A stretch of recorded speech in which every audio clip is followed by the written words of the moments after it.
490 सीटों पर लगभग जो है वो फैसला लॉक हो चुका है। अब तो शॉक लगने की बारी है। अब शॉक आपको लगे या फिर विपक्ष को लगे मुझे नहीं पता। फराज किदवई कितने शॉक लगने वाला है, क्या इंडिया ब्लॉक को या फिर एनडीए ब्लॉक को? मैं आ रहा हूं धनंजय जी, मैं सारे गेस्टों से एक रिएक्शन लो, फिर मैं सेकंड टर्म में आऊंगा। फराज किदवई जी। विवेक जी, आपको मेरी आवाज आ रही है? बिल्कुल बाप बुलंद आ रही है एकदम। बहुत बढ़िया। विवेक जी, आपको एक बहुत बढ़िया एडवाइस देता हूं मैं, फ्री की। लाइए पेश कीजिए। वैसे भी आजकल फ्री एडवाइस का दौर चल रहा है। आप लोग माननीय प्रधानमंत्री जी को पूर्व प्रधानमंत्री कहने की आदत डाल लीजिए, क्योंकि आप लोग 10 साल से प्रधानमंत्री जी कह रहे हैं। अब 4 जून के बाद जब आपको पूर्व प्रधानमंत्री कहना पड़ेगा तो वो कहीं स्लिप ऑफ टंग ना हो जाए। भाई साहब, घर आपने अभी जाकर से के आदत डलवा प्रैक्टिस दी किया और करिए पता कि चला पूर्व 4 जून को प्रधानमंत्री नतीजे ही नहीं आए और मैंने गलती से कह दी, फिर क्या होगा? भाई यहां पर मामला तो यहां पर भी फंस सकता है। आपने अभी मुझे आदत डलवा दी कि आपने आदत, मैंने अब मान ली बात की फराज किदवई भाई की बात मान लेते हैं, फिर पता चला कि 4 जून को जनता ने फैसला रिपीट कर दिया है, फिर मैं क्या करूंगा? मैं तो आदत से लाचार हो जाऊंगा। आप जो है विवेक जी बहुत अच्छे आदमी हैं और हमारे बहुत अच्छे मित्र हैं। आपको बहुत ही मित्रता वाली मैं राय दे रहा हूं, क्योंकि ये जनता की राय है। तो आप पूर्व प्रधानमंत्री कहने की आदत डाल लीजिए। दूसरी बात ये है कि अभी आप कुछ हम जब कनेक्ट कर रहे थे तो आप बोल रहे थे या भारतीय जनता पार्टी के किसी प्रवक्ता ने बोला था कि कोई अमेरिकन एजेंसी है जिसने बोला है कि बीजेपी की 310 सीटें आएंगी। तो अगर अमेरिकन एजेंसी की ये बात मानी जाए तब तो फिर वीडम इंस्टीट्यूट की वाली बात मानी जाए, जिसमें वो इंडिया को बोलता है कि under Narendra Modi regime it has become one of the most autocratic country in the world. फिर तो फ्रीडम हाउस को भी मानना पड़ेगा, क्योंकि फ्रीडम हाउस जो है वो बोलता है कि democracy in India is losing ground. फिर इकोनॉमिक इंटेलिजेंस यूनिट की भी बात माननी पड़ेगी, जो बोलता है कि India is a flawed democracy as of now. तो देखिए क्या है ना कि अभी इन सब चीजों पर आप मत जाइए। दूसरी बात यह है कि अभी भारतीय जनता पार्टी के हमारे प्रवक्ता हैं, एक्चुअली क्या है, बीजेपी ने अपने प्रवक्ताओं को कुछ रटा दिया है कि तुमको ये जाकर के बोलना है। अभी शायद कुछ आवाज की बात हुई। भारतीय जनता पार्टी के प्रवक्ता, भारतीय जनता पार्टी के लोग, विवेक जी, जाने अनजाने में अटल बिहारी वाजपेयी के कामों को अंडरमाइन कर जाते हैं। अब ये कहते हैं कि साहब हमने जो है वो आवास बना करके दिए। अरे आवास के अटल बिहारी वाजपेयी ने नहीं बना करके दिए थे। इंदिरा आवास योजना आज नहीं, 1984 में 1985 में इंट्रोड्यूस की गई थी, तब कांग्रेस की सरकार हुआ करती थी।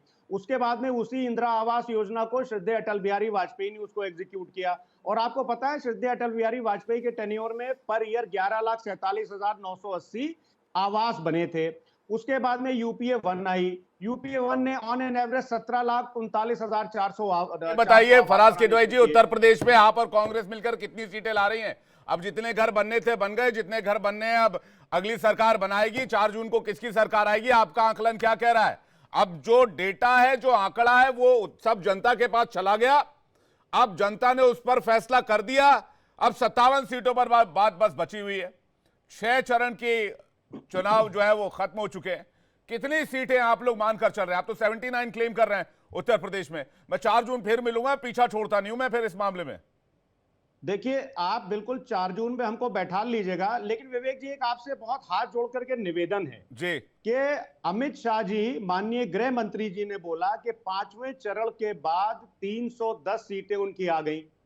अब अगर 310 उनकी सीटें आ गई तो उनसे पूछिए कि आज की तारीख में वो टोटल कितनी सीटों पर लड़ रहे हैं और 5वें चरण तक कितनी सीटों पर बीजेपी अपने उम्मीदवार खड़े आपने अपना आंकड़ा बताया नहीं, आपने सवाल मुझे पहले बता दिया। फराज भाई अपना आंकड़ा दीजिए, मैं दूसरे मेहमानों को करूं। सेकंड टर्म में हम लोग ये बात कर लेंगे। दूसरी बात से मैं आपके पास आऊंगा।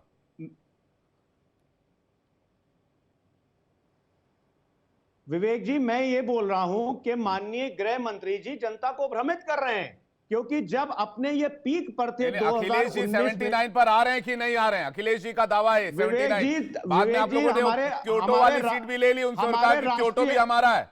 हमारे राष्ट्रीय अध्यक्ष आदरणीय अखिलेश यादव जी ने 79 बोला था आज से 1 हफ्ता पहले। हाँ, फिर आपको मैं ब्रेकिंग न्यूज दे दूं कि हम बनारस भी जीतने जा रहे हैं अब। हाँ वही मैं कह रहा हूं, भी हमने इंप्रूव कर लिया है। तो नीति जी, पवन जी इसके बाद मैं आपके पास आ रहा हूं। नीति जी, इंडिया ब्लॉक की सरकार बनती दिख रही है आपको अभी तक के डेटा के हिसाब से? अगर हम डेटा को एनालिसिस करें, जो दावा इंडिया ब्लॉक के नेता कर रहे हैं, इंडिया ब्लॉक के नेताओं के कॉन्फिडेंस को सैल्यूट जरूर करना चाहूंगी, क्योंकि ये हिम्मत केवल वही दिखा सकते हैं।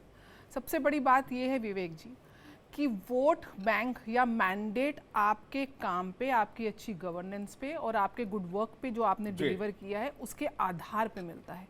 कहीं से भी अगर आप देश की जनता को विवेकहीन मानते हैं तो ये आपकी गलती होगी। अगर आपने काम किया है तो आपको रिजल्ट मिलेगा। मैं तो सिर्फ इंडिया गठबंधन के लोगों से ये बोलती हूँ, अगर खटाखट 1 करोड़ नौकरियाँ देनी थी तो हिमाचल में दे देते, कर्नाटक में दे देते, करके दिखा देते, हम मान जाते। अगर आपको फटाफट 1 लाख रुपए माताओं बहनों को देने थे तो हिमाचल, कर्नाटक, बंगाल में दे देते, हम मान जाते। ये सफाचट 4 जून अभिजीत मुहूर्त में साफ पता चल जाएगा कि आप कितने भी स्पेकुलेशन कर लें, लेकिन रिजल्ट 4 जून के हम सबके सामने होगा। मैं किसी का आधार नहीं मानती, मैं केवल इतना मानती हूं कि अगर आप महंगाई की दर की बात करते हैं, अगर आप लाइबिलिटी की देश की बात करते हैं, तो एसेट्स की भी बात आपको बराबर करनी पड़ेगी। जो आकलन सामने आ रहे हैं, जो आकलन सामने आ रहे हैं 270 280 के आसपास बीजेपी को जो सैफोलॉजिस्ट है वो मानकर चल रहे हैं। आप 303 थे पिछले बार, अगर 303 प्लस इस बार नहीं हुए तो आपकी जो एजेंडा, या फिर आप मेजॉरिटी में नहीं है तो आपका जो एजेंडा है उस पर सवाल चिन्ह उठेंगे, आपके काम पे सवाल चिन्ह उठेंगे। ये जो 10 साल में भारत ने प्रोग्रेस देखी है उसके आधार पर मैं ये बोलना चाहूंगी कि 303 नहीं, बीजेपी और एनडीए कम से कम 350 का आंकड़ा निश्चित रूप से पार करेगी।